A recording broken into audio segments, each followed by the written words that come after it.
جب میرے بچے بڑے ہو رہے تھے تو میں نے بائی چوائس ایک فل ٹائم جاب چھوڑنے کا فیصلہ کیا. I was feeling that I was somehow missing out on my children's very precious childhood years. بہت سے لوگوں نے اس کو ایک جذباتی فیصلہ کہہ کے رد کر دیا. کسی نے کہا کہ میں نے بے جا اپنے والدین کا پیسہ ضائع کیا ہے. میرے کسی جاننے والے نے مجھ سے پوچھا کہ اب تم کیا کرو گی، اور میں نے کہا I want to be a housewife, a mother. And I was baffled and I still am by her response. She said, seriously? اور پھر انہوں نے ایک ایسی بات کہی جو شاید ایک بدترین سوال تھا میرے لیے. She said, don't you want to contribute to society?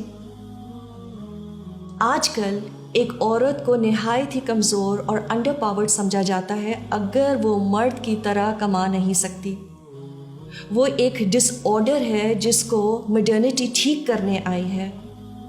آج کل کچھ لوگوں کے ذہنوں میں ایک کامیاب عورت کی ڈیفینیشن یہ ہے کہ وہ مرد سے فائنینشلی آزاد ہو، ایک کامیاب کریئر والی ہو، اور جیسے چاہے وہ اپنی زندگی گزارے.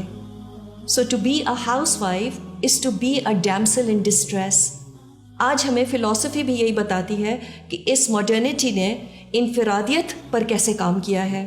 ہر کام میں what's in it for me mentality نظر آتی ہے. The ability to think and go beyond ourselves، یہ ایک ڈیلوژنل سی بات لگتی ہے.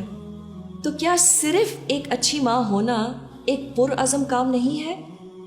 کیا یہ ایک selfless contribution to the society کی نہ صرف ایک بہترین شکل بلکہ ایک واحد شکل نہیں ہے؟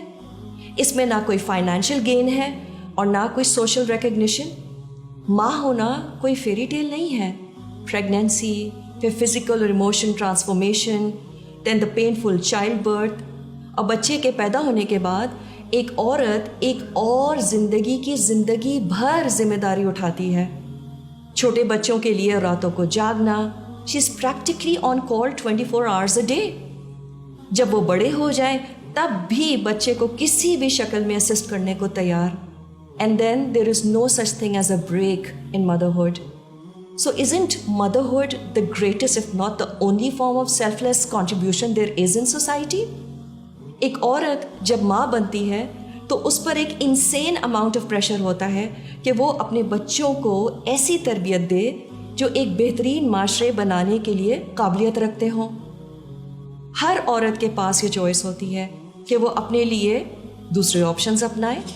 وہ ایک بڑی بزنس ٹائکون بن سکتی ہے، وہ کوئی کریئر اپنا سکتی ہے.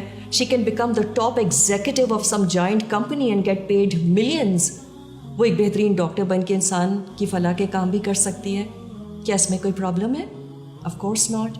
لیکن جب ایک house wife, just a house wife, خوشی خوشی اس بات کو چوز کرتی ہے کہ وہ اپنی زندگی صرف ایک اچھی ماں بن کر گزارنا چاہتی ہے for all the following years of her life, I can not imagine how one could still find it in them to call her weak and shallow. سوچے ذرا، اگر کوئی شخص اچھی زندگی کے خواب دیکھتا ہے دوسروں کے لیے اور دوسروں کے ساتھ، تو کیا یہ گوئنگ بیونڈ آر سیلز کی بہترین شکل نہیں ہے؟ آج ہمارے معاشرے میں ہمیں کتنے سارے پروفیشنلز مل جاتے ہیں، چاہے وہ کوئی بھی فیلڈ ہو، and yes they all are contributing to the society. Medicine, law, military, education. اور وقت کے ساتھ ساتھ ایسے لوگوں کو ڈیولپ کرنا آسان سے آسان ہوتا چلا جا رہا ہے. ہر سال کتنے ڈاکٹرز، سائنٹسٹ، آرکیٹیکٹس، ان کی انفلکس ہم اپنے ارد گرد دیکھتے ہیں.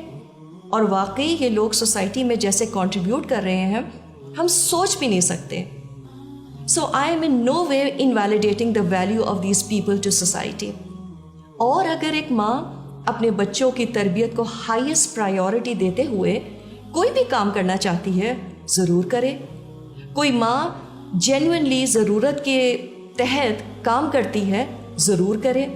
لیکن ہم جو بات سمجھ نہیں پا رہے ہیں وہ یہ ہے کہ کسی بھی سوسائٹی میں ایک سگنیفیکنٹ کنٹریبیوشن کے لیے ہمیں ایسے لوگوں کی ضرورت ہے جو ان ڈگریز کے ساتھ ساتھ اچھے انسان اور اچھے مسلمان بھی تو ہوں. People who are genuinely capable of thinking beyond themselves. اور یہ جینوئنلی گڈ پیپل کی شدت سے کمی ہے، اور یہ کام ایک ماں سے بہتر کون کر سکتا ہے؟ تو اگر میرا ماں ہونا مجھے یہ موقع دیتی ہے کہ میں کم از کم ایک ایسا شخص دنیا کو دے جاؤں جس کی آج شدت سے کمی ہے، تو میں خوشی سے اس بات کے لیے تیار ہوں کہ میرے نام کے ساتھ جسٹ اے ہاؤس وائف لکھا جائے۔